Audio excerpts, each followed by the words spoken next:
नमस्कार जी। आज का मेरा विचार है एग्जामिनेशन हॉल और हमारा संसार। हम एग्जामिनेशन हॉल में जाते हैं कोई भी एग्जाम देने, तो हम उसकी तैयारी करते हैं। इसी तरीके से ये संसार है। अब एग्जामिनेशन हॉल में हमने जो पढ़ा है, तैयारी करी है, उसके अनुरूप आएगा, हम ये सोच के जाते हैं, मगर वहाँ पे जाके जब क्वेश्चन पेपर हमारे सामने आता है तो वो अलग निकलता है।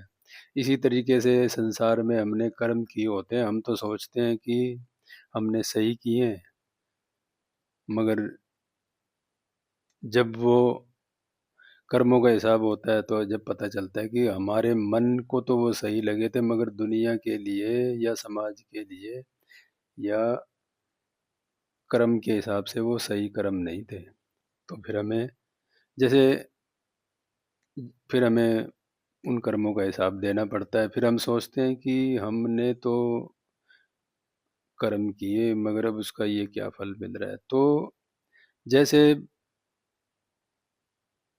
एक पेपर है और हमने तैयारी तो हिंदी की तैयारी करी है और हम हिंदी का पेपर देने गए हैं और क्वेश्चन आए और हमने लिख भी दिया अपनी तरफ से। तो जब नंबर मिलते हैं तो हम बहुत कम पाते हैं।